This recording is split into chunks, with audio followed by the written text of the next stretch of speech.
Hi guys, би өнөөдөр хамшлаар Солонгост хэрэг ирсэн ямар мэрэгчлэр сурч байгаа. Тэгээд миний төлбөр хэд болох талаар хэрэг мөнгөн хэмжээний зардал гаргасан талаар ярихад бэлэн болоод байна.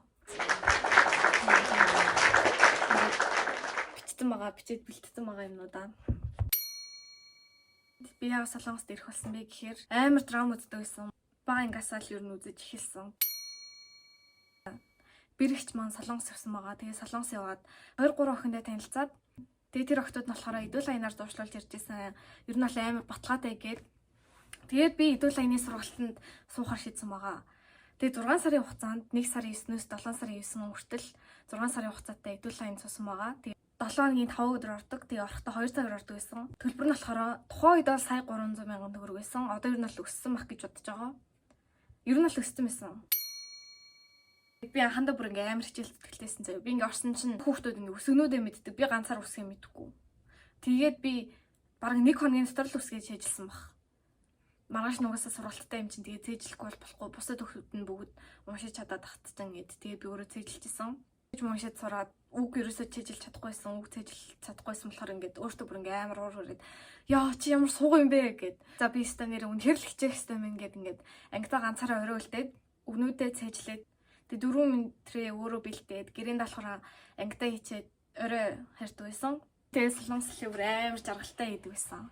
Сурмаар санагтаад бүр амар сонирхол татдаг байсан. Тэгээ та нар ч гэсэн тийм мэдрэмж авах болтугай. Дургууд хүчгүй штэ гэдэг үгийг манай найз хэлжсэн. Тэгээд дуртай байвал тэгээд юу ч болох нь юу ч бүтээн гэж бодож байна. Дунд үедээ би бүр амар шантарсан. Бүр амар халтурдсан. Тэгж жагаад топик тохиодэрсэн чинь за хичээлээ буцаад хий даа гэ тэгээ хийж эхэлсэн.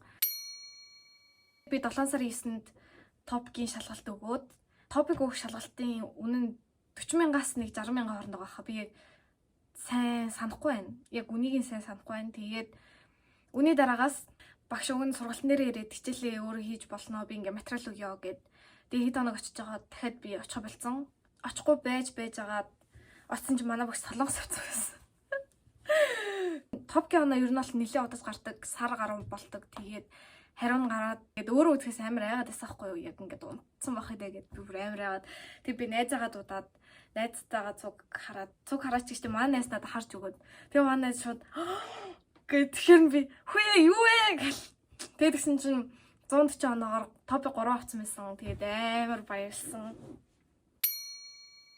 Миний хүсэжсэн мэрэгжил болохоор сэтгэл зүйч.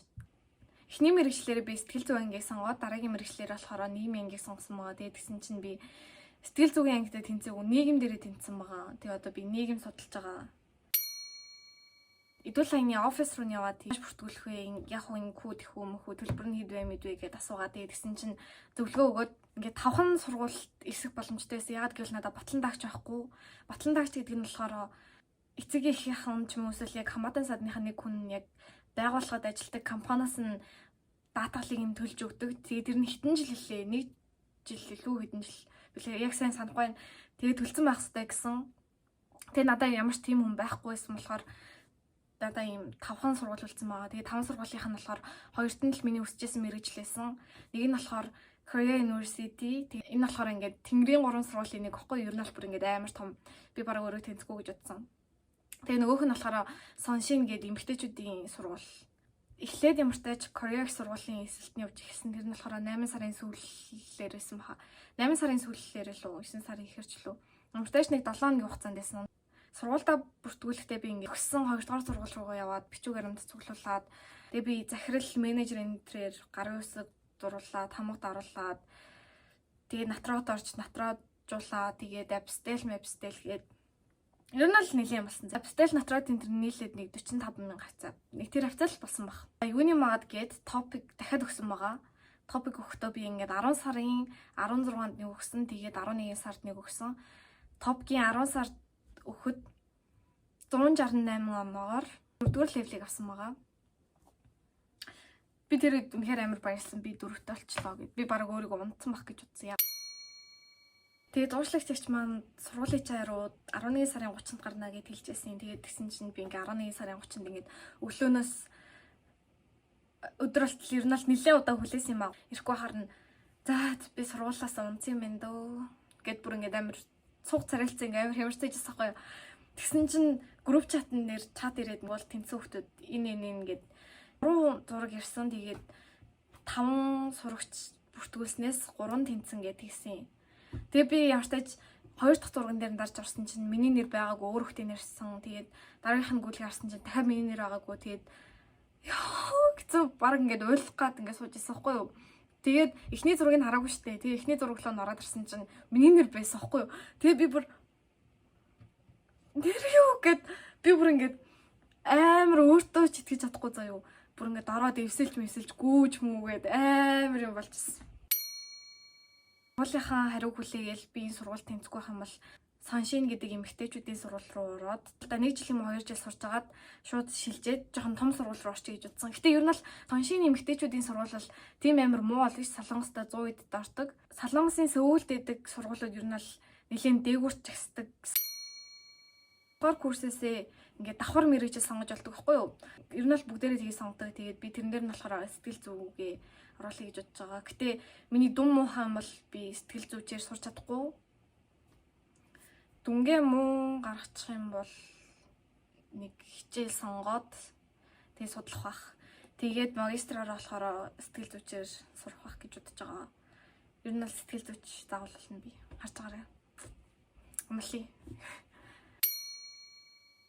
За ингээд сургуультай ямар тааж тэнцсэн. Тийм болохоор ингээд төлбөрийн асуудал гарч эхэлж байгаа. Дотоороор болохоор 1 семестрийн хугацаа гэдэг нь болохоор 3 сар гаруй хугацаа гэсэн үг. Тэгээд 2 үний өрөө галтгоотой гэхдээ нийтийн тэгээд дотроо шүршүүртэй 0-тэй. Энэ нь болохоор сая 789,200 вон.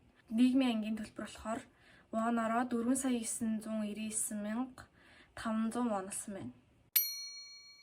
Тэгээд дүүл хаяны зуучлалын төлбөр гэж сая 386,000 төгрөг төлсөн байна. Зуучлалын төлбөр дээр хөнгөлөлт эдэлсэн. Энэ юу хөнгөлөлт таанаас гараад ирвэ гэх юм бол би эдүүл хаянд 6 сарын хугацаанд суугаад эдүүл хаяныг төгссөн гэдэг гэрчлэгээ авсан болохоор визний асуудал дээр би ингээд сургууль дээрээ тэнцсэн гэдгээ бичиг аваад тэгээ визээ мэдүүлсэн байгаа. Визээ мэдүүлсэн чинь 7 хоногийн дотор миний виз гарсан. Тэгээд амар хурдан гарсан болохоор би гайхаад юм хурдан гарч байгаа юм бата гэд. Тэгээд хизээ явах уу гэд бодож аваад яг уу ээж мэжтэй яриад. Тэгсэн чинь ээж намайг шууд явуулах гэсэн байхгүй юу? Бараг маргааш яв ухааны хэрэгдээсэн байхгүй юу? Тэр үед ихтэй ер нь л цагаан сар төгчээсэн. Цагаан сараар байгаад сах бууз идэж байгаад явъя гэд. Тэгээд 2 сарын 16-ны билетийг захиалсан маа. Би тэгээд амар их бууд идсэн. Ягаад гэвэл миний дуртай байгаа бол бууд. Онгоцны билет нь болохоор 814,000 төгрөгөөр авсан. Эдүүл хаяны сургалтанд суугаад тэгээд эдүүл хаянаар зуучлуулсан. Эдүүл хаяныг сонирхохыг хүсчихвэл энэ бол Facebook page нагаад ерөөсөө тэтгэлэг аваагүй. Яагаад гэвэл би топик 3 сургууль руугаа явуулаад тэнцсэн учраас топик 3 дээр ямар ч тэтгэлэг өгөөгүй. Тэгээ би араас нь топик 4 явуулсан ч гэсэн тэтгэлэг ер нь өгөөгүй байгаа шүү.